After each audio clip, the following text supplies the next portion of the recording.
Educational Psychology, Module 13, Nature of Classroom Communication. The objectives of this lesson are: in this lesson, as a part of classroom communication, we will learn about the functions of talk, content, procedures and behavior control, verbal and non-verbal, intended and unintended communication. Introduction. It's the teacher who makes a difference, not the classroom, said by Michel Morpiew. Communication is a process that can be very complex and confusing while interacting with individuals because it just can't be talking with them. It's a challenging task in not just hearing but understanding. According to a lot of communication experts, it is of who says what to whom and with what effect. In a classroom, all that has planned do not go accordingly or in an order. While a teacher and a student are interacting, the others listen or wait patiently. Most of the time, interactions overlap, disrupting the entire class and events. In some instances, where activities are generally going well, one student finishes a task while others are still only halfway done. Few others look like they are reading and concentrating, but they may really be dreaming. But you might try and bring them back to text. Few interrupt with a question while you answer. Others walk in with something related to external events, looking for a required response. So the bored third student is overlooked a while longer. Meanwhile, the first student, the one who finished the current task, now begins telling a joke to the sixth student just to pass the time, wondering as what to do. Should I speak now to the bored, quiet reader or to the joke telling student? Or should I move on with the lesson? While you are wondering this, a seventh student raises his hand with a question and so on. Teachers face such one or the other situations in almost every session, but such situations can be managed well by understanding and becoming comfortable with the key features of communication and learn to manage classroom communication effectively. These features or characteristics has a purpose and balance among the content to talk and procedure to follow, and most importantly, controlling the behavior. Another feature has to do with the nature of non-verbal communication, how it supplements and sometimes even contradicts what is said verbally. A third feature has to do with the unwritten expectations held by students and teachers about how to participate in particular kinds of class activities, what we'll later call the structure of participation. Effective classroom communication. John in 2008 defines communication as an act whereby one person gives to or receives from another individual information about his or her needs, desires, perceptions, knowledge or affective states. Communicating effectively requires using all forms of classroom talk in combinations appropriate for particular utterance and interactions. By doing so, we see functions of talk. Talking is a natural way of expressing your thoughts and ideas with a language as a medium. It is mostly taken in a casual way of interaction between individuals and among groups. A simple conversation that expects and leads one to understand each other. This has no such linguistic rules or a pattern of proper practice to enrich interpersonal relationships. While we are talking about an informal way of talking to a formal way of communication, then classroom communication or talk is essential, which requires few functions to transact with students. Classroom are very different from any other group of communication. It just can't be a simple talk. Thus, the talk here would be more in relation to content, procedure, equally controlling behavior in the given situation as given by Wells in 2006.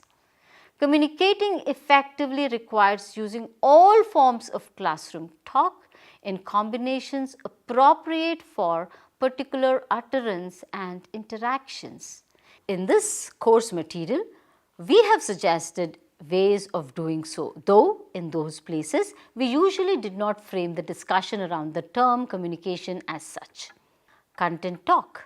In the process of teaching and learning, and when the learning is more focused on what to learn and framing according to the same is known as content talk, for example, or when someone explains or elaborates on some bit of new knowledge.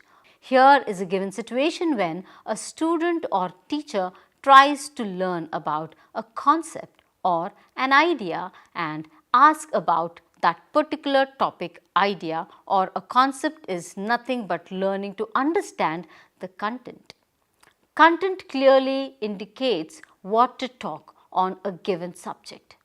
The teacher illustrates, depicts, explains or talks on various factors or dimensions of a particular incident that took place in history or any other subject. The teacher will incorporate the concrete methods and concentrates to explain that particular concept. The content will also vary in their standards. The same topic has levels and can't be understood by every child of different age groups. Thus, the content can be distributed and categorized based on the level of understanding and according to the milestones. The content talk of topic can also deviate in its real sense from its objective. Whenever a student wants to learn about something new or excited, and thus the focus on the topic can differ and learn accordingly based on the situation. Effective content talk. Content talking is designed so that it is most likely to be understood clearly and use it as instructional strategies. In explaining ideas, for example, whether briefly or as an extended lecture, we pointed out that it helps to offer in advance organizing ideas to relate new content to prior knowledge and to organize and elaborate on new information. This orients students' attention to new ideas about to be learned, assist in understanding and remembering new material.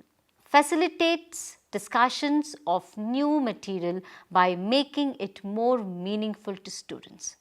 Avoids ambiguities and misunderstandings about new ideas or concepts.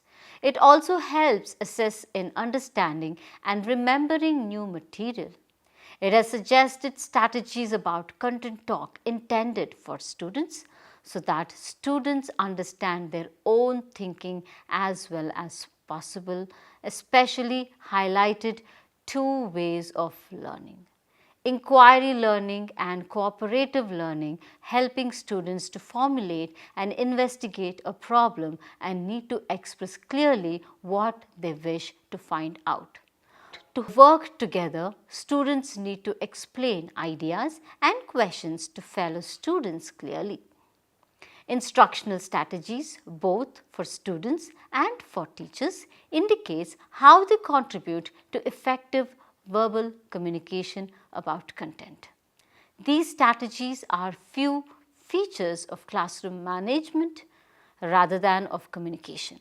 Note too that the difference between procedural and content talk is arbitrary to some extent. In many situations, one kind of talk serves the needs of the other kind.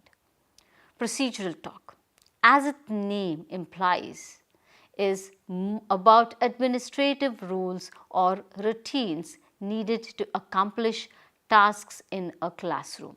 It happens, for example, while the teacher says, "When you are done with your spelling book, put them in the bins at the side of the room. Or when a student asks, "Do you want us to print our names at the top of page?"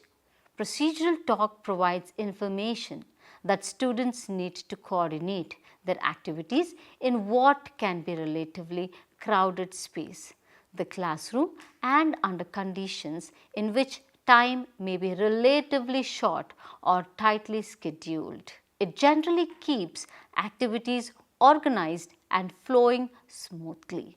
Procedural talk is not primarily about removing or correcting unwanted behavior, although certain administrative procedures might sometimes annoy a particular student, or students might sometimes forget to follow a procedure. Instead, it is intended to provide the guidance that students need to coordinate with each other and with the teacher. Communicating about content, teachers need to communicate procedures and expectations about appropriate classroom behavior. Strategies for procedural talk. Creating and discussing procedures for daily routines. Announcing transactions between activities. Providing clear instructions and guidance for activities.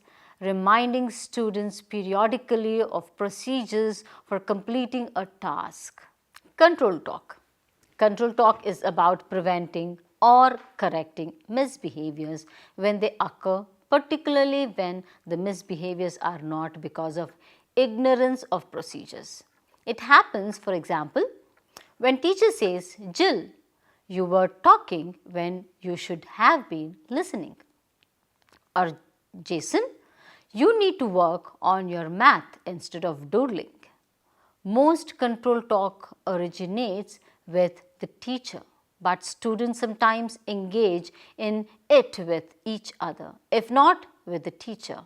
One student may look at a nearby classmate who is whispering out of turn and quietly say, "Shh," in an attempt to silence the behavior. Or a student may respond to being teased by a classmate by saying simply, "Stop it." Whether originating from the teacher or a student, control talk may not always be fully effective, but its purpose is by definition to influence or control inappropriate behavior.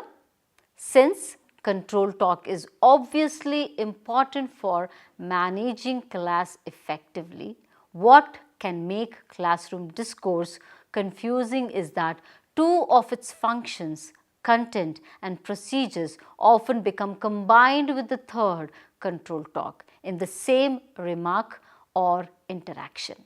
A teacher may ask a content related question, for example, as a form of control talk. She may, for example, say, "Jeremy, what did you think of film we just saw?" The question is apparently about content, but the teacher may also be trying to end Jeremy's daydreaming and to get him back on task.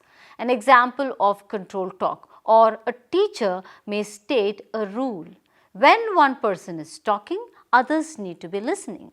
The rule is procedural in that it helps to coordinate classroom dialogue, but it may also control inattentive behavior. Double functions like these can sometimes confuse students because of their ambiguity and lead to misunderstandings between certain students and teachers. A student may hear only the content or procedural function of a teacher's comment and miss an implied request or command to change inappropriate behavior. But double functions can also help lessons to flow smoothly by minimizing the disruptions of attending to a minor behavior problem and by allowing more continuous attention to content or procedures. Strategies for control talk. Creating and discussing classroom rules of appropriate behavior, clarifying problem ownership, listening actively and empathetically. Effective procedural and control talk. We described quite a few ways to communicate with students about these matters, though in that We did not refer to them as methods of communication, but as a method of classroom management, of creating a positive learning environment and of resolving conflicts in the class.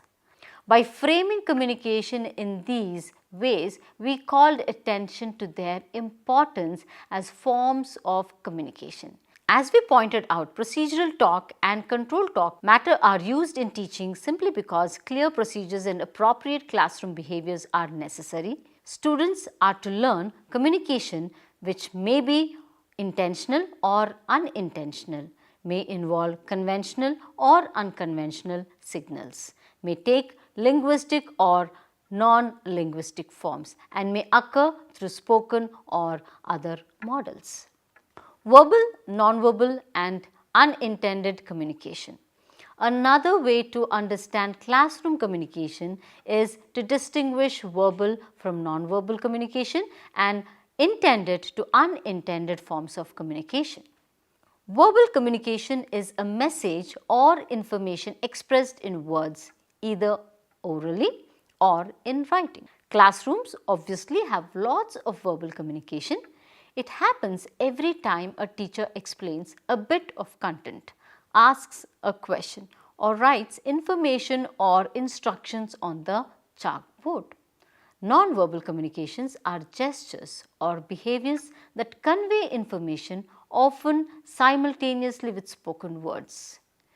It happens, for example, when a teacher looks directly at student to emphasize a point or to assert her authority, or when the teacher raises her eyebrows to convey disapproval or disagreement.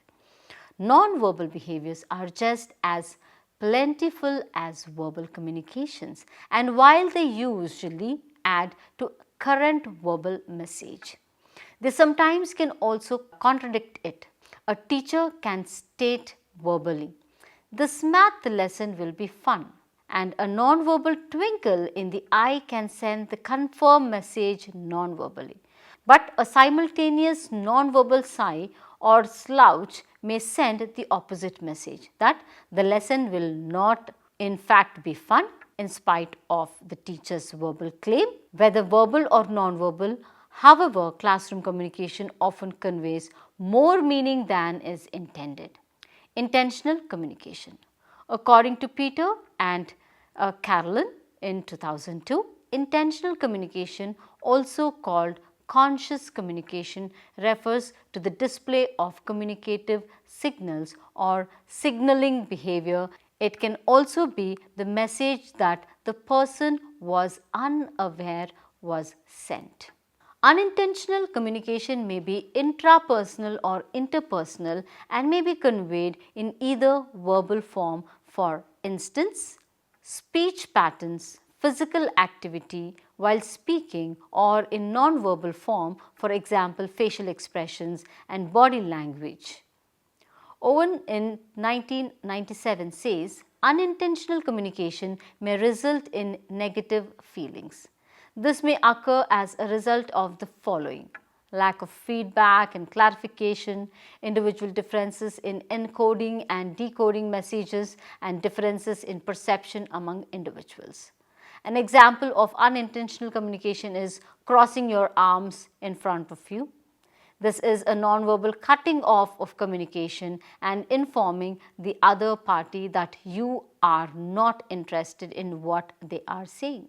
In order to avoiding unintentional communication, it is vital to do the following. Think before speaking, and this can be achieved by being mindful of what you say, where and when you say it. Secondly, unintentional communication may be avoided by developing skills around body language habits, especially the tone of one's voice. In addition, individuals should always watch their words and always notice their feelings in all of their communication. Unintended communications are the excess meanings of utterances. They are the messages received by students without the teacher's awareness or desire. A teacher may say, this section of the text won't be on the test, but read it anyways for background. But a student may instead hear the message, do not read this section of this text. What is heard is not what the teacher intended to be heard. Like many public settings that involve a diversity of people, classrooms tend to rely heavily on explicit verbal communication, while at the same time recognizing and allowing non-verbal communications to occur. This priority accounts for the characteristically business-like style of teachers' talk, a style that we discuss in detail in the next unit or in the next part. A major reason for relying on an explicit business-like verbal style is the diversity among individuals increases the chance of their misinterpreting each other. Because of differences in background, the partners may differ in how they expect to structure conversation as well as other kinds of dialogue. Misunderstandings may result sometimes without the partners being able to pinpoint the cause.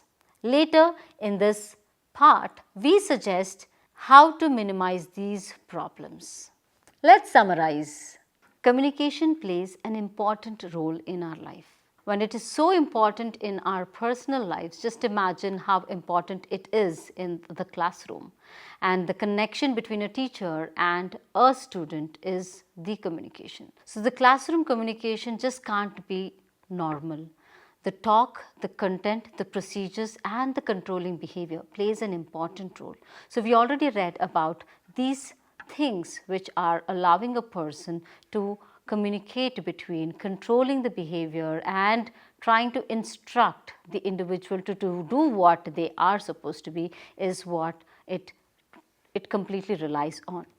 We also try to see communication not just intentional, unintentional, verbal and non-verbal, but we also tend to see that it has every verbal, every non-verbal, every intentional and every unintentional message that is being sent to a student or from the student to a teacher. Communication in their context plays an important role. So we tend to summarize that, in a classroom, a teacher and a student relationship is always dependent upon the communication patterns, strategies and effective way of losing and forming the connections between the individual. So the greater bond to develop proper interpersonal relationships or intrapersonal relationships, the communication plays or connects this binding role.